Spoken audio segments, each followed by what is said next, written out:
फौजी अदालतों में सिविलियन के ट्रायल पर सुप्रीम कोर्ट ने महफूज फैसला सुनाया है और दरखास्तें जो थी फौजी अदालतों में ट्रायल के खिलाफ उनको मंजूर करते हुए ये करार दिया है कि अब फौजी अदालतों में ट्रायल नहीं होगा सिविलियंस का, बल्कि आम अदालतों में होगा। 4-1 से ये फैसला सुनाया गया सुप्रीम कोर्ट की तरफ से। मेरे साथ senior advocate supreme court Amanullah साहब मौजूद हैं। ये बताइएगा कि कैसे देख रहे हैं इस फैसले को, और इस जजमेंट के बाद जो 103 अफराद फौजी हिरासत में हैं, क्या वो अभी रिहा हो जाएंगे, तफसीली फैसला जारी होने के बाद रिहा होंगे, या इसके बाद भी कुछ हो सकता है कि उनका ट्रायल किसी और कोर्ट में चले? नहीं, इसमें 102 अपराध है, 103 नहीं है, और इसमें रिहाई के मुतालिक कोई बात तो नहीं है।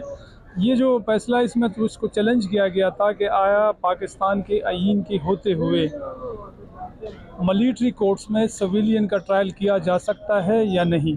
बेसिकली इसमें यह है कि ये जो ऑफिशियल सीक्रेट एक्ट है ये 2023 का है, और इसमें यह है कि अगर आर्मी के कोई ऑफिसर्स या आर्मी के जो जवान होते हैं वो मिलिट्री के ख़िलाफ़ कोई एक्शन करते हैं तो उनके ख़िलाफ़ मिलिट्री कोर्ट्स में मुकदमात चलते हैं।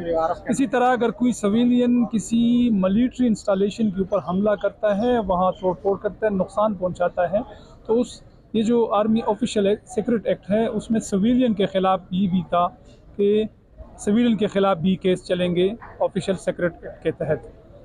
अभी जब ये 9 मई का वक़ूआ हुआ तो उसमें जितने भी अपराध थे उनके ख़िलाफ़ ये मुकदमात बने, और फिर 102 अपराध के बारे में लिस्ट दाखिल कर दी गई सुप्रीम कोर्ट में कि हमारे पास 102 अपराध है जिनके ख़िलाफ़ ये ट्रायल मुकदमात चल रहे हैं।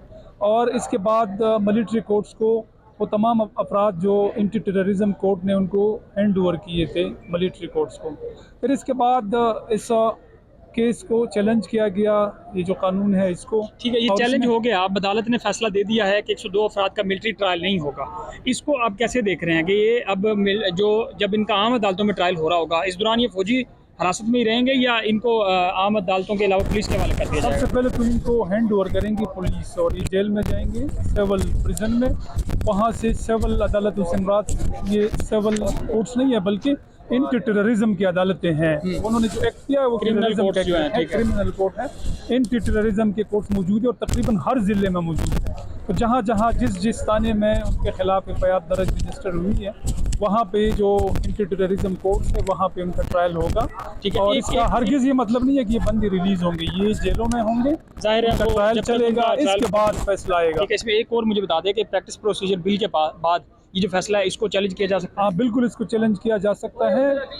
इसका जो सेक्शन 5 है उसके तहत कोई भी फैसला अगर सुप्रीम कोर्ट दे तो इसके बाद सुप्रीम कोर्ट की 3 जो जजेस हैं जिसमें चीफ जस्टिस और 2 मुकद्दम सीनियर तरीन जजेस होते हैं, वो एक लार्जर बेंच तश्कील करेंगे। अगर कोई इसमें अपील करें तो लार्जर बेंच तश्कील होगी। अभी जो लार्जर बेंच है वो 7 जजेस की भी हो सकती है, 9 जजेस की भी हो सकती है। चूँकि ये 5 जजेस का फैसला है तो ताक़दत में 7 या 9 जजेस पर मुश्तमिल बेंच बनेगी। इसके बाद वो अपील वो सुनेंगे। बहुत शुक्रिया जी। अमानुल्लाह यूसुफ जी हमारे साथ मौजूद थे। ये जो फैसला सुनाया गया सुप्रीम कोर्ट की तरफ से, इसके ऊपर हम कानूनी बात कर रहे थे कि अगर इसका रिटर्न ऑर्डर आ जाता है तो जो फौजी मिलिट्री कोर्ट्स के पास जो जितने भी 9 मई के वाक़यात में मुलव्वस अफराद हैं, क्या उनको फिर आम अदालतों के हवाले कर दिया जाएगा? और ये जो फैसला है इसको अगर चैलेंज कर दिया जाता है तो फिर क्या होगा? ये आपने सीनियर जो कानूनदान हैं उनसे, शेर रहमान यूसुफ जी से जाना है। और अब सुप्रीम कोर्ट ने 4-1 के साथ ये फैसला सुनाया है कि सिविलियंस का फौजी अदालतों में ट्रायल नहीं होगा।